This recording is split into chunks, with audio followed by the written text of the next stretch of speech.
I spy with my little eye a scandal. Do you? I'm Grouglas Theme, and today I'm asking, glasses?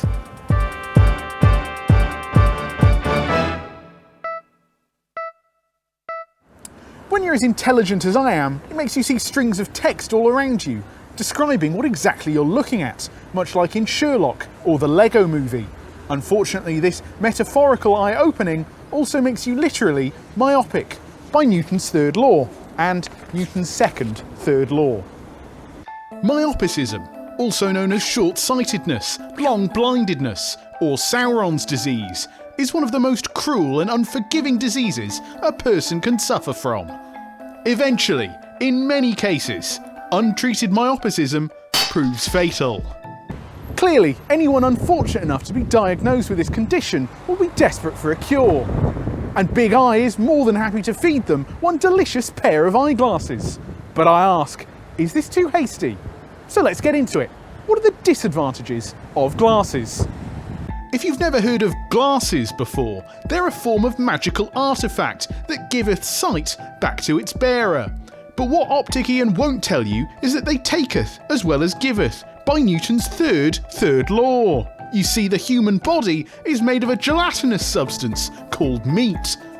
If you need an example, consider the best known variety of meat, meat.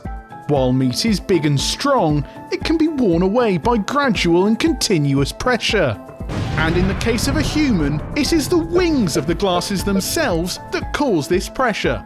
Over time, the glasses will reform the meat of their user, crushing the skull and eventually the brain itself. The resulting affliction is where the phrase "use your noodle" comes from. That's why my own glasses are coated in an imperceptibly thin layer of iron to repel my magnetic personality's brainwaves. But what if you don't have £15,000 or access to such a persuasive door-to-door salesman willing to conduct this unorthodox procedure? You might think us short-sighted Poindexters will merely rest on our laurels, eating grapes and gurning. But no, we do as our bulbous brains do, and think. Indeed, alternatives to glasses are all around you. You just need to know where and how to look. First, the case in favour of glasses, because of course, as with anything, there are some upsides. For one, glasses are high prestige items. Think of an intelligent person, like Albert Einstein. Chances are, they're wearing glasses.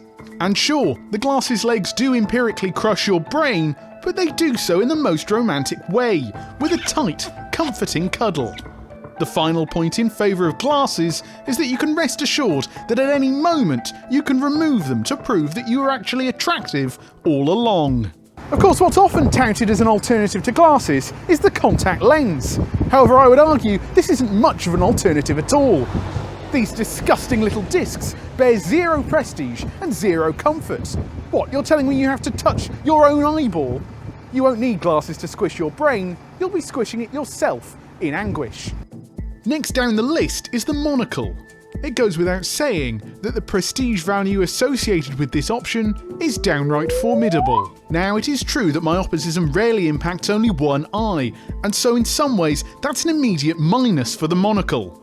This is why some of the biggest and most brainful boffins in the business invented the dual-cull. It's just a shame they were too late to use it themselves. But that's the general upshot of Newton's various third laws for you. In any case, whether you're using a monocle like I am, or one of the newer models, you'll note how easy it is to switch back to your original vision, giving you better humility and an understanding of your own struggle. But of course, this is the monocle's petard, and I'm hoisting it. How exactly is this so-called object meant to stay on your face? Having exhausted all other option, we now move to my preferred solution. If you can't see something because it's too far away, why not move a bit closer to it? The benefits are obvious. Firstly, your prestige is retained. You're a leader. Secondly, it burns calories. And finally, and most importantly, it won't squish your brain into mind dust. But what about when things are just too far away to go to? Like the moon? Well, Grouglas has your back. Next time, I'll be investigating a novel form of going places, the train. Stay tuned.